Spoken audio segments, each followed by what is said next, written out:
Hello guys, welcome back to my channel. ഇന്നത്തെ video ഒരു cooking video ആണ്. ഒരു 5 മിനിറ്റ് കൊണ്ട് ചെയ്തെടുക്കാൻ പറ്റിയ ഒരു തട്ടിക്കൂട്ട് ചിക്കൻ കറിയാണ് ഞാൻ ചെയ്യുന്നത്. ഫസ്റ്റ് തന്നെ പാൻ അടുപ്പത്തോട്ട് വെച്ചിട്ടുണ്ട്. അതിലോട്ട് ആവശ്യത്തിൽ കൂടുതൽ എണ്ണ കോരി ഒഴിച്ചിട്ടുണ്ട്. എണ്ണ ചൂടായി വന്നപ്പോഴത്തേക്കും സവാള, പച്ചമുളക്, ഇഞ്ചി, വെളുത്തുള്ളി ഇതെല്ലാം നമ്മൾ ആഡ് ചെയ്ത് കൊടുത്തിട്ടുണ്ട്. അത് നന്നായിട്ട് ഇളക്കി കൊടുക്കുക. ഇളക്കുക എന്ന് പറഞ്ഞാൽ നല്ലോണം ഇളക്കുക. പക്ഷേ എനിക്ക് മര്യാദക്ക് ഇളക്കാൻ പറ്റുന്നില്ല. അത് വേറെ ഒന്നും കൊണ്ടിട്ടല്ല. ഞാൻ ഈ മരത്തിൻ്റെ കയ്യിൽ അങ്ങനെ അധികം യൂസ് ചെയ്യാറില്ല. ഞാൻ കൂടുതലും ഈ അലുമിനിയം ചട്ടിയൊക്കെയാണ് യൂസ് ചെയ്യണം. അപ്പോൾ അതിലോട്ട് സ്റ്റീലിൻ്റെ കയ്യിലായിരിക്കുമല്ലോ നമ്മൾ യൂസ് ചെയ്യണത്. അപ്പോൾ അതുകൊണ്ടിട്ട് എനിക്ക് ഇതിൽ മര്യാദക്ക് ഇളക്കാൻ വേണ്ടി പറ്റണില്ല. പിന്നെ വീഡിയോ ഒക്കെ എടുക്കണ കൊണ്ടിട്ട് മാത്രമാണ് ഞാൻ ഈ നോൺ സ്റ്റിക്ക് പാത്രവും ഈ കയ്യിലൊക്കെ എടുത്ത് ഇളക്കിക്കൊണ്ടിരിക്കുന്നത്. അപ്പോൾ ഇനി ഇളക്കിക്കൊണ്ടിരിക്കുന്നതിനിടയിലോട്ട് നമുക്ക് കുറച്ച് ഉപ്പൊക്കെ ഇട്ട് നല്ലോണം ഇളക്കി കൊടുക്കാം. അപ്പോൾ ഇതിൻ്റെ കളറൊക്കെ ഒന്ന് ചെറുതായിട്ട് മാറി വന്നിട്ടുണ്ട്. അപ്പോഴത്തേക്ക് നമുക്ക് ആവശ്യമുള്ള തക്കാളിയൊക്കെ നമ്മൾ പെറുക്കി ഇതിലോട്ട് ഇട്ട് കൊടുത്തിട്ടുണ്ട്. അപ്പോൾ അതൊക്കെ കൂട്ടി നല്ലോണം ഇളക്കിക്കൊണ്ടിരിക്കുക. ഇളക്കി അതൊന്ന് വഴണ്ട് വന്നപ്പോഴത്തേക്കും നമുക്ക് അതിലോട്ട് ആവശ്യത്തിന് കറിവേപ്പില കൂടി ചേർത്ത് നല്ലോണം ഇളക്കി കൊടുക്കുക. ഇനി നമുക്ക് മസാലപ്പൊടികൾ ചേർത്ത് കൊടുക്കാം. ഞാനിവിടെ ചേർക്കണമെന്ന് വെച്ചിട്ടുണ്ടെങ്കിൽ ചിക്കൻ മസാല ചേർക്കുന്നുണ്ട്, മല്ലിപ്പൊടി ചേർക്കുന്നുണ്ട്, മഞ്ഞൾപ്പൊടി, അതുപോലെ തന്നെ മുളക് പൊടിയാണ് ചേർത്ത് കൊടുക്കുന്നത്.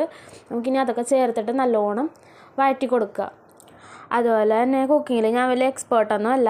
പിന്നെ നമ്മുടെ ചാനൽ കാണുന്ന എല്ലാവരോടുമായിട്ട് പറയണതാണ്, ഇത് നമ്മുടെ പുതിയ ചാനലാണ്.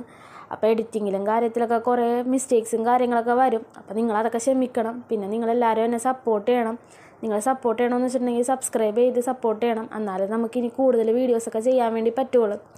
അപ്പോൾ നമ്മൾ കറിയിലോട്ട് കുറച്ച് ചാറിന് വേണ്ടിയിട്ട് വെള്ളം ഒഴിച്ചിട്ടുണ്ട്. അത് ഇളം ചൂടുവെള്ളമാണ് ഒഴിച്ചത്. അപ്പോൾ ഗ്രേവി പിന്നെ ഒന്ന് കുറുകി വന്നപ്പോഴത്തേക്കും ഞാൻ കുറച്ചുകൂടി വെള്ളം ഒഴിച്ചു കൊടുക്കുന്നുണ്ട് കേട്ടോ. വെള്ളമൊക്കെ ഒഴിച്ച് കൊടുത്ത് പിന്നെ നമ്മുടെ മൂടി വെച്ചൊന്ന് സിമ്മിലിട്ട് റെഡിയായി വന്നപ്പോഴത്തേക്കും നമുക്ക് കുറച്ച് ഗ്രേവിയൊക്കെ ആയി വന്നിട്ടുണ്ട്. അപ്പോൾ ഇനി ആ ഗ്രേവിയിലോട്ട് നമുക്ക് നമ്മുടെ ചിക്കൻ എടുത്തിടാം. ചിക്കൻ ഞാൻ എടുത്തേക്കൂടെ ഒരു 1/2 കിലോ ചിക്കനാണ് ഇവിടെ ഉണ്ടായിരുന്നത്. 1/2 കിലോ ചിക്കൻ ഞാൻ കറിയിലോട്ട് ഇട്ടിട്ടുണ്ട്.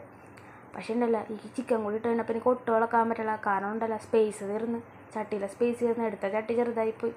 പിന്നെ ചട്ടി മാറ്റാനുള്ള മടിയൊക്കെ കൊണ്ടിട്ട് ഞാൻ ഒരു കണക്കിന് തട്ടിക്കൂട്ടിയൊക്കെ വെക്കുന്നുണ്ട്. ഇതുകൊണ്ടാണ് ഞാൻ ആദ്യമേ തന്നെ പറഞ്ഞത് തട്ടിക്കൂട്ടി ചിക്കൻ കറിയാണെന്ന്. പിന്നെ നമുക്ക് ഒന്ന് അടച്ചൊക്കെ വെച്ച് ചിക്കൻ്റെ വെള്ളം ഇറങ്ങാൻ വേണ്ടിയിട്ട് വെള്ളം ഒന്ന് വേറെ ഒഴിക്കണം. ചിക്കൻ്റെ വെള്ളം ഇറങ്ങട്ടെ.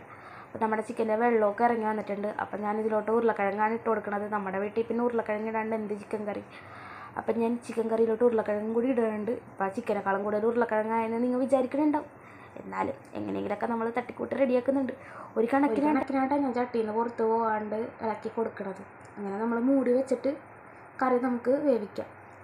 പിന്നെ ഉപ്പൊക്കെ ചേർത്ത് കൊടുക്കണോട്ടെ. ഞാനിടയ്ക്ക് ഉപ്പൊക്കെ ചേർത്ത് കൊടുത്തിട്ടുണ്ട്, അതൊന്നും കിട്ടിയിട്ടില്ല. ലാസ്റ്റ് നമുക്ക് മല്ലിയിലയും കൂടി ഇട്ട് കൊടുത്തിട്ട് നമ്മുടെ കറി റെഡി ആയിട്ടുണ്ട്. അങ്ങനെ നമ്മുടെ തട്ടിക്കൂട്ട് ചിക്കൻ കറി റെഡി ആയിട്ടുണ്ട്. നിങ്ങൾക്ക് ഇഷ്ടപ്പെട്ടെന്ന് വിചാരിക്കുന്നു. അപ്പോൾ നമുക്ക് വേറൊരു വീഡിയോ ആയിട്ട് കാണാം. ബൈ.